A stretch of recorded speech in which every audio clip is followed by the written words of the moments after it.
Halo Sobat Kompeten, kembali lagi ke dalam YouTube channel P4 Jakarta Timur. Sekarang kita akan bahas mengenai seri baru.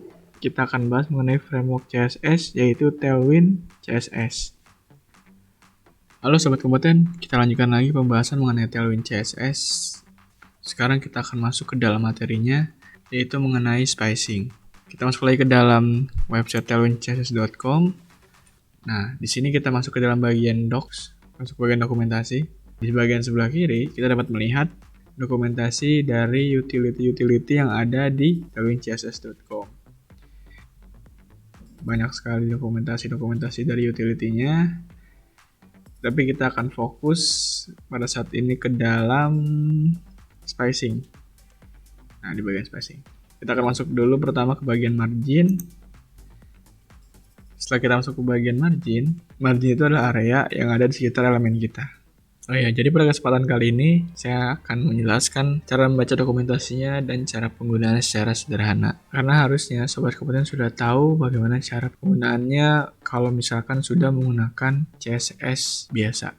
Setelah kita masuk ke margin, kita coba buat terlebih dahulu, masuk ke text editor. Kita buat seperti ini. Kita buat sebuah section. Kita buat text section. Isinya H2, kita kasih spacing. Spacing itu untuk memberikan jarak di elemennya.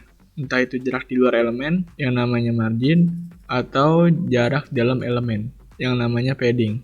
Misalkan kita buat terlebih dahulu sebuah div. Kita buat seperti ini margin.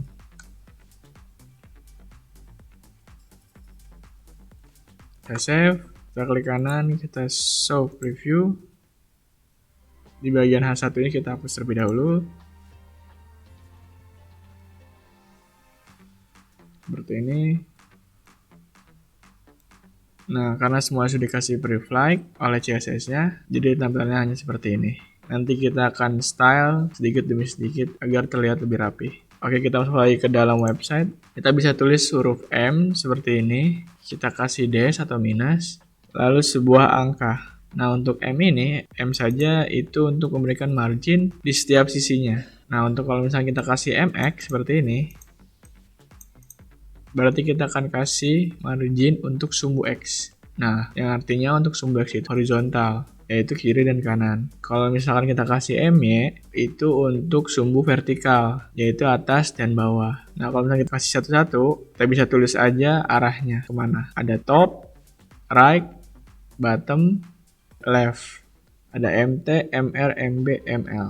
Nah, dan konsep ini berlaku juga untuk padding, ya Sobat Kompeten. Nah, kalau misalkan 0, itu marginnya 0 pixel. Nah, kalau misalnya kita tulisnya MPX, itu artinya marginnya 1 pixel. Seperti ini. Jadi kalau misalkan mau ngasih 1 pixel, itu bukan M1, tapi M dash atau min PX. Tapi kalau misalkan mau cukup besar, kita bisa kasih angka. Seperti ini nih. Kita masuk ke text editor, contoh seperti ini. Kita kasih di bagian margin, kita kasih class, enter, kita kasih M dash 1. Kita save, ada geser sedikit. Kita ganti M dash, kontrol spasi untuk mengaktifkan autocomplete ya.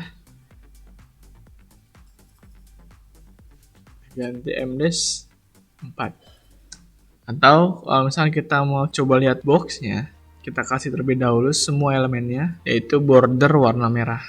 Cara seperti ini, kita taruh style di sini. Style, agar kita lebih paham mengenai margin dan padding. Kita kasih tanda bintang, seperti ini.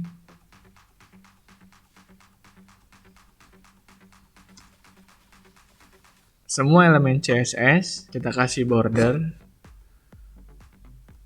1 pixel, solid, kita kasih warna blue. Seperti ini, kita save. Ini adalah style yang kita buat sendiri. Ini kenapa tidak muncul? Karena kita pakai Tailwind, itu stylenya kita harus kasih di sini tipenya sama dengan text / Tailwind.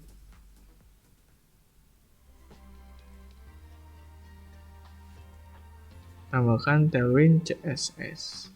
Kita save. Kita refresh.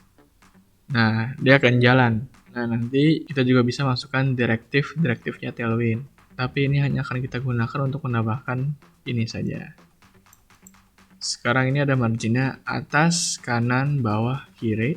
Tapi 4 ini maksudnya apa? Jadi kita bisa arahkan kursor kita ke M-4 ini, ke kelas sini. Jadi untuk melihat penjelasan dari M-4 ini apa gitu. Jadi kita bisa melihat implementasi di Tailwind-nya ukurannya berapa. Jadi pada saat kita menulis M4, Tailwind-nya akan memberikan margin 1 rem atau 16 pixel. 1 rem itu adalah 16 pixel. Mudah-mudahan sobat kompeten paham, rem itu adalah root EM. Jadi nilai default untuk satuan di Tailwind, ini juga kepake juga untuk satuan-satuan yang lain, baik itu padding, font size, dan lain-lain. Kalau misalkan kita tulis angka 4, itu adalah artinya 1. Kalau misalkan untuk naik 1, itu nambah 0,25. Jadi kalau misalkan kita kasih 1, nah kalau misalkan kita kasih M-1, itu ada 0,25 rem. Nah, seperti lihat di sini, 0,25 rem, yang artinya 4 pixel. 16 dikali 0,25. Jadi seperti itu ya sobat kompeten. Jadi kalau misalkan kita kasih 2, nah dia kan 0,5. Kalau kita kasih 20, itu artinya adalah 80 pixel. 5 kali 16. Jadi ada di sekitar sini. Jadi seperti caranya pada saat kita memberikan suatu margin. Paham ya sobat kompeten? Jadi kalau misalkan kita kasih MR, jadi hanya kanan saja yang kita akan berikan margin. Coba kita taruh MR-nya adalah 20. Coba kita kasih MR-nya itu adalah 32 pixel. Berarti MR-nya adalah 8. Kenapa 8? Karena 8 itu adalah 2 rem. Yang berarti 32 pixel. Sekarang kita lihat di sebelah kanan ada kosong. Kalau misalkan kiri kanan kita ganti menjadi MX. Jadi untuk memberikan margin kiri dan kanannya saja. Kalau misalkan MY, sumbu vertikal, yaitu atas dan bawah. Jadi kelihatan ya sini, ada jarak. Untuk sobat kompeten, untuk margin ini kita bisa memberikan minus. Nah, untuk minus ini akan menarik ke arah yang berlawanan. Misalkan kita kasih margin left-nya, yaitu ada 8. 8 itu ada 32 pixel. Kalau misalkan kita kasih di sini minus ML, dia akan ketarik ke sebelah kiri sebesar 32 pixel, seperti minus margin. Jadi cukup sekian pada pembahasan materi kali ini. Untuk sobat kompeten, semoga dapat dengan jelas memahami pada materi kali ini. Dan jangan lupa mempelajari dan berlatih lebih lanjut pada materi tersebut. Tonton terus playlist Ngopi Ngoding Happy, di like dan subscribe. Untuk sobat kompeten dan teman-teman yang ingin bertanya, dapat bertanya di bagian kolom komentar. Terima kasih.